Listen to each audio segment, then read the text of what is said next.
What's up? You are now listening to Americanized, a storytelling podcast where you'll hear from eclectic first and second generation Americans share their stories and real life experiences as children of immigrants. Hey there, welcome to another episode of Americanized. I'm your host, Roslyn. Jason and I are back with another episode. Jason is a celebrity hairstylist who lives in the Beverly Hills and Los Angeles area. Not only that, but he's also the host of the podcast I Told My Hairdresser, which is a comedy podcast where celebrity hairstylists' stories meet outrageous salon chaos. So you really get the inside scoop on the experiences that Jason has as a celebrity hairstylist. The podcast pulls back the curtain on the wildest, funniest, and most unbelievable stories from behind the chair. I will link the information to his podcast in the show notes, so be sure to check that out. In this episode, Jason shares his experience shifting from having his identity based on his ethnic culture to identifying with the hair industry culture. Stay tuned. That's funny. I do see some parallels in our experiences. My mom, she is also a hairdresser. She still does it on the side, but I grew up seeing her do hair and having different clients. She worked in the home, so it was like a home-based salon, I guess. So we had lots of aunties who were just her clients, and we just called aunties. And she still does it, and it is, your mom probably also experienced this, like it just brings in a community of people who, and for my mom, she did African hair braiding, so people who look like her and who have similar hair, and there's just, I feel like hair, I was actually going to make an episode about this now that I'm thinking, like, there's such a big community around hair and salons and the environment, it's its own culture too, and I kind of like going into different hair salons and not being in the gossip or anything, but just like people taking care of other people in a way that, you know, it's like their physical looks, but then it does have an impact on you in other ways. Like, you look good, you feel good. I always pair those two together. Absolutely. And it just brings in such a huge community of like just people taking care of each other. In my case, I've only had one male hairdresser, and he took care of my head. Like, he was so good. But just women or men taking care of each other, and if you're, you know, a person of color taking care of another person of color, there's just a lot of love and care and community in that, and I love that, and I want to hear more about your hair experiences in your salon as a celebrity hairdresser. Well, yeah, I mean, that's the thing. I also have a podcast too called Shit, I Told My Hairdresser, and my best friend of 30 years now, we go through and we talk about all the stories. Yeah. And I'm actually quite proud of my best friend because he actually has a stutter. And he actually does he's been doing the podcast for the past 2 years, and he has the courage to go through and be on here and doing that. Yay, that's awesome. And some of that time that's kind of held him back, you know what I mean? But we go through and we tell the stories that people don't want to hear. And we tell them on the podcast, and we're having a lot of fun doing that. But with what I've done after I worked for Bedhead and that product line, I moved to LA, and I worked with my best friend in Beverly Hills for nearly 12 years. And you saw the best of people and the worst. That's for sure. You know, when people let their hair down, it's a completely different experience. That's for sure. You know, it's like when they're in the hair salon, your guard's down. You know, it's like, well, I go to a barbershop down the street, you know what I mean? And it's like, it's all guys. Yeah. And it's like everyone's just kind of like just being real. Yeah. You know, which is really cool. And women do the exact same thing because they trust you. You know, and not only that, though, it's like when you come to the hair salon, we're going through and we're doing your hair and we're solving a problem for you. Yeah. We're going through and we're cleaning it up. We're giving you more body. We're making you feel pretty. It gives you more confidence. But then say if you went somewhere else and got something bad done, you come to us and we fix it for you. You know, we've fixed your problem. It doesn't stop there with just the hair. Now, the next time they come in, they start bringing in other things, you know, and they start telling you about their family. And the next thing you know, you've been in there with your mom inside of your house doing hair when everyone starts talking, you know, because usually women when they get together like that, they're worse than a sewing circle, you know, and they just start boom, boom, boom, boom, boom. Absolutely. And it is fascinating. Yes, it is so fascinating. It is. You know, and I hear some of these stories, some of them are really, really sad. And some of them can be like crazy, you know, but I mean, it depends on who I'm doing as well, though, too. Because I mean, I've done anyone from like your child who just graduated from high school to, you know, women who I've had to sign NDAs and I can't even tell you who I've done their hair. Some of the wealthiest women in the world. Wow. You know, I mean, one of my favorites was Candy Crawley. She was the first, I think, female moderator between Obama and Mitt Romney for a presidential debate. Okay, yeah. Fascinating. The woman was, it was just a wealth of knowledge every time she came in. You know, and even I tell one of the stories that she told me about Bill Clinton on the podcast. You know, and it's surprising what you'll hear and how relevant things get even 20 years later down the road. I bet, yeah. Ooh, I need to find that episode. You know, yeah. Yeah, if you listen to a few of them and you kind of start listening to what's happening in the news, it gets quite interesting because, of course, the whole Epstein thing is in the news right now. And Bill Clinton's name was popped in. Another person we talked to, an episode I think is called "The LAPD Will Shoot You," was about a girl who was shot by the LAPD. She survived it, but she had a best-selling book called Some Girls, and it was about her life in a harem in Brunei. Wow. And her name was Jillian, and she used to work at our salon.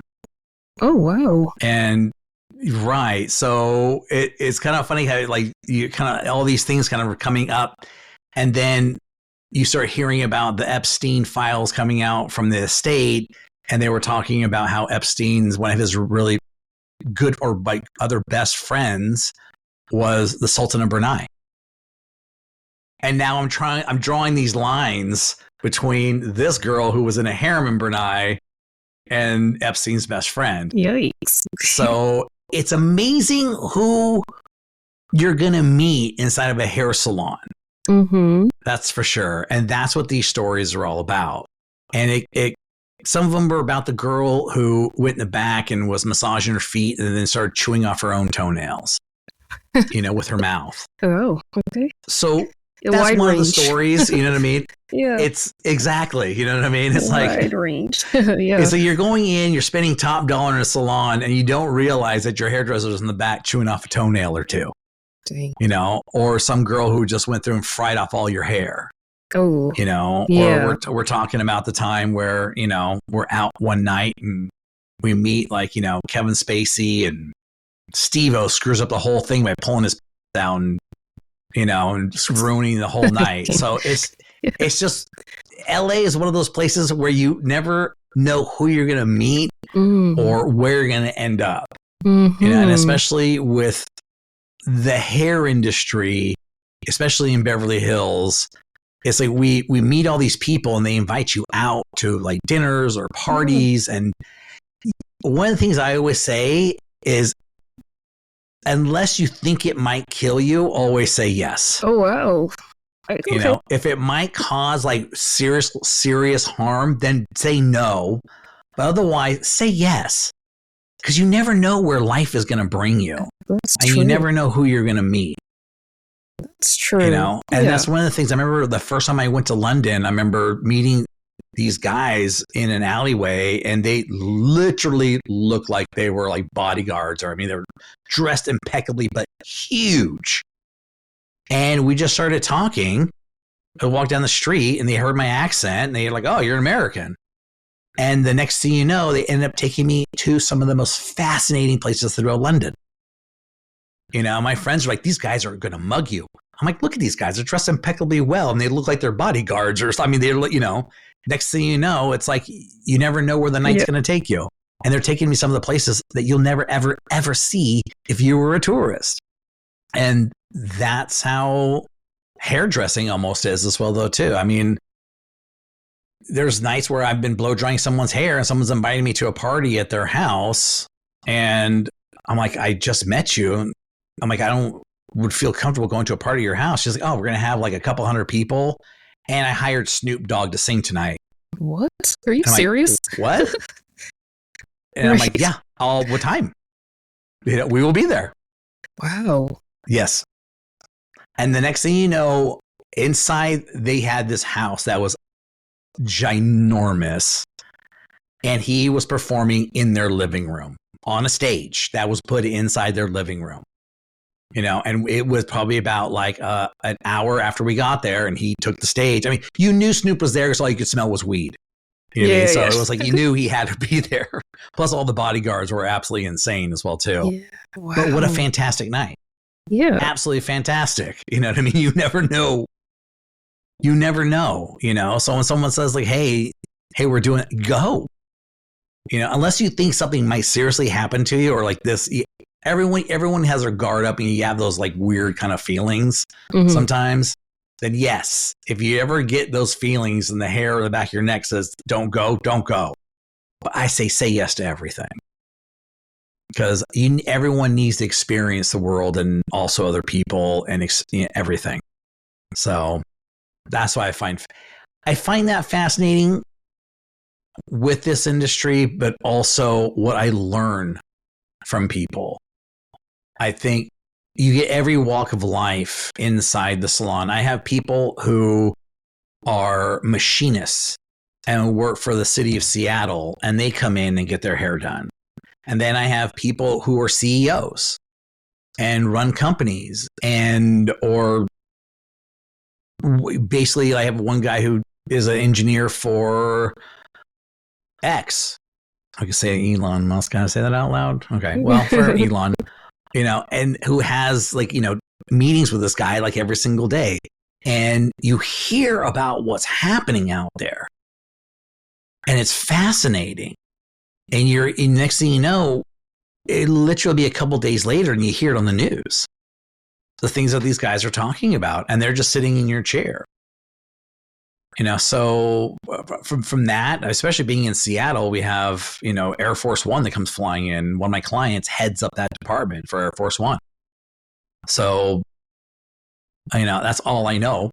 She really can't say anything because everything that she does is like completely top secret.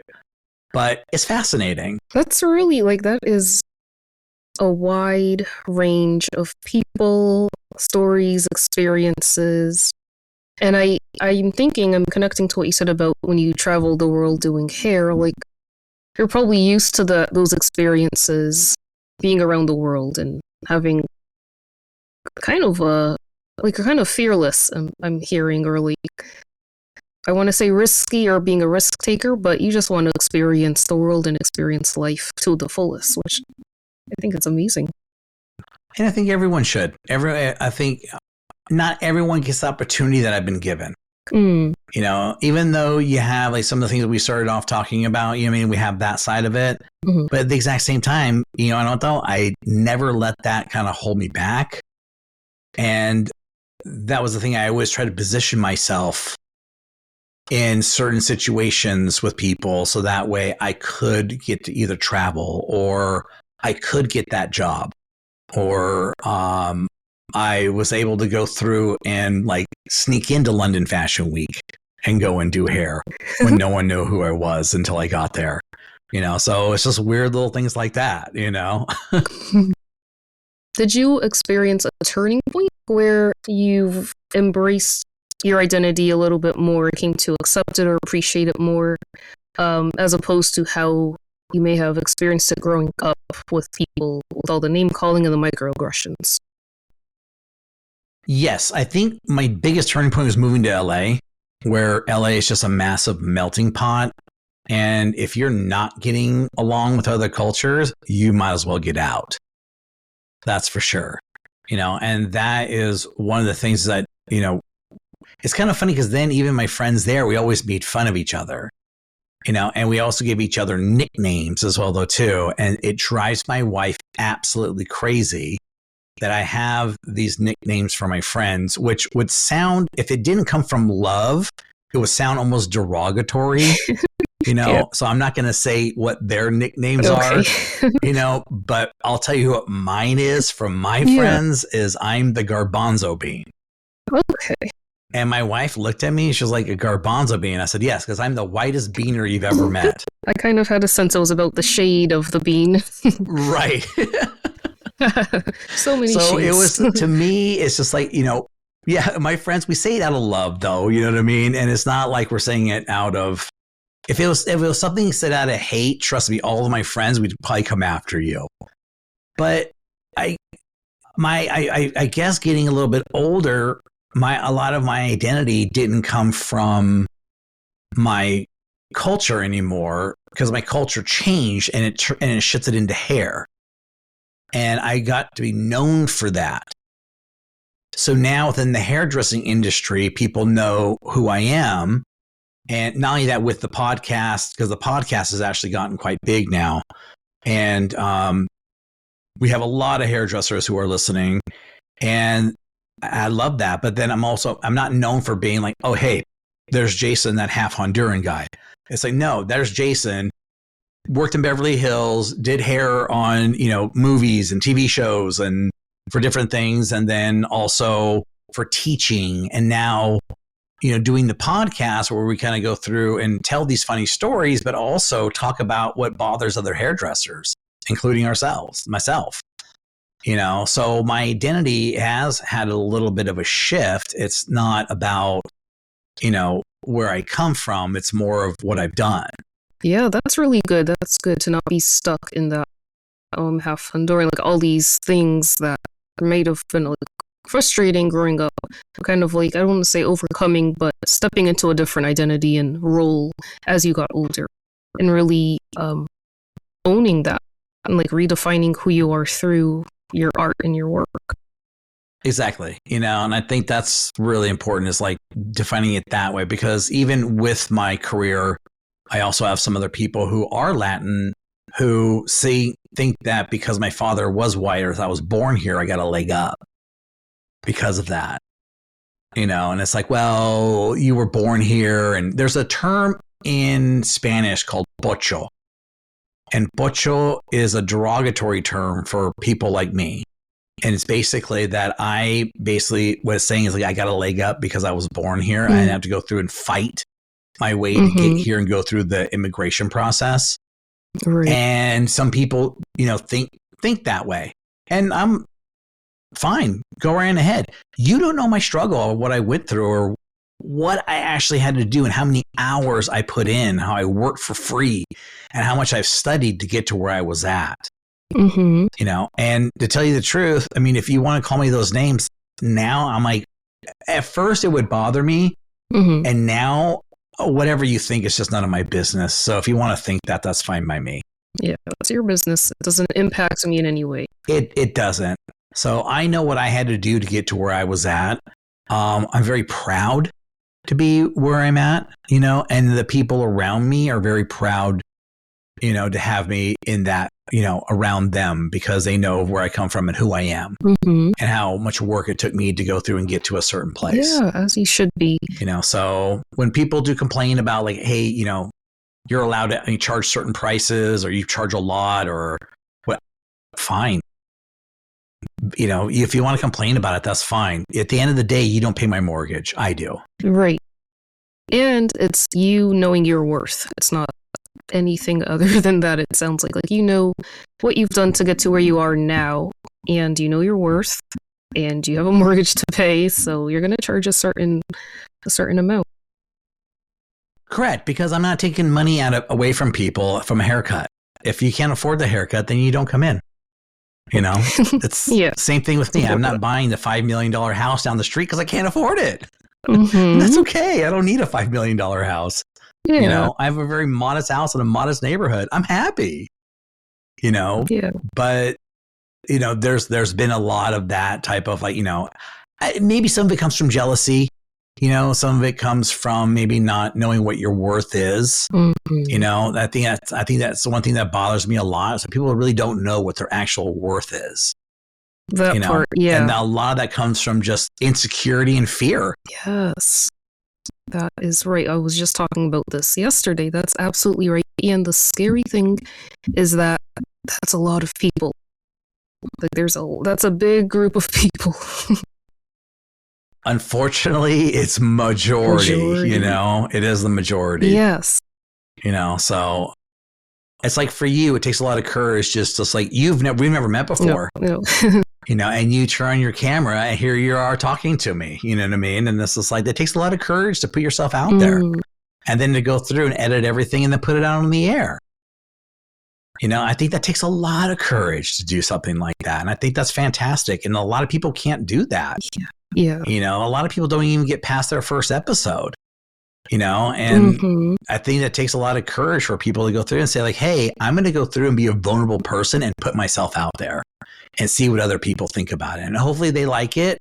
And sometimes they don't. You know, I put myself out there all the time and I tell people what I feel about certain things. And I think some of the probably the biggest laughs I've ever had were some of the negative comments that I've had.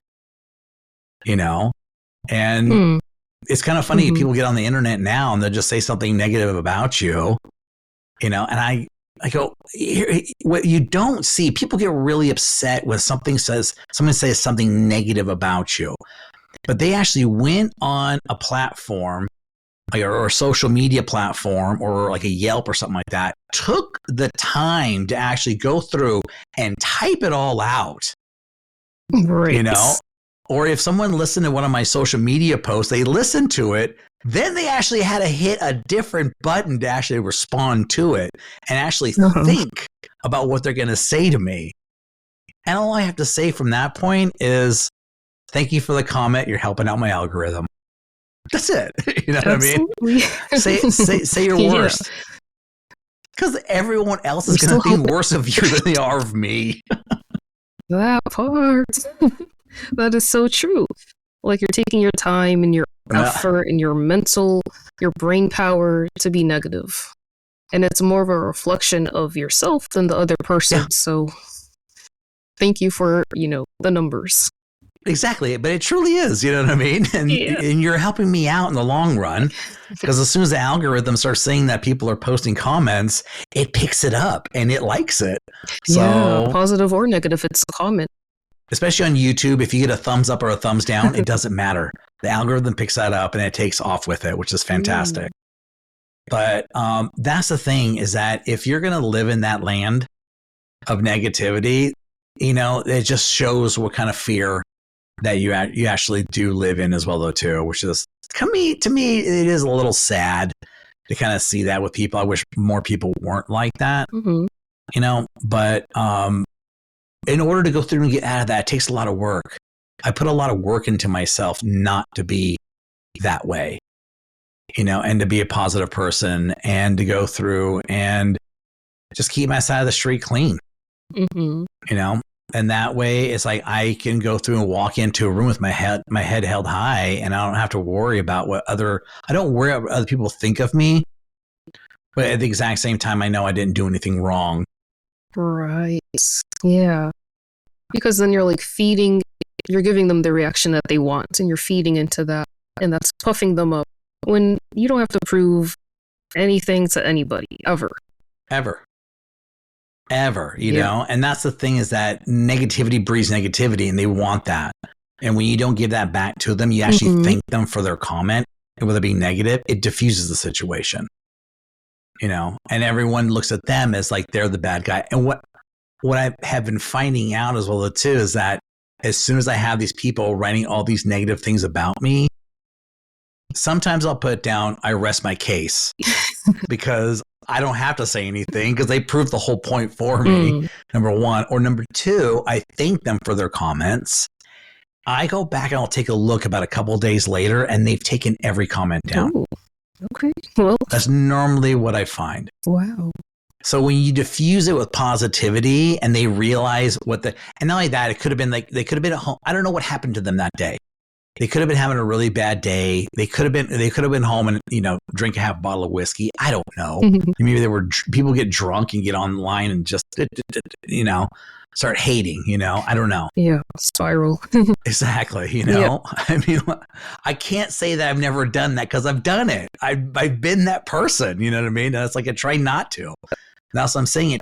You have to do the work to get out of that, so you're not that person. Yeah. I mean, if you knew how many apologies I've made, it's just. It takes effort. Oh yeah. I mean, it takes effort to do both. You know what I mean? But it takes less effort to be nice. That's for sure. Thank you so much for listening. I hope to catch you on the next episode where you will hear from Jason again as we close out this mini-series. All original music produced by Stubborn Saul. You can find him on all music listening platforms at STBRNSAL.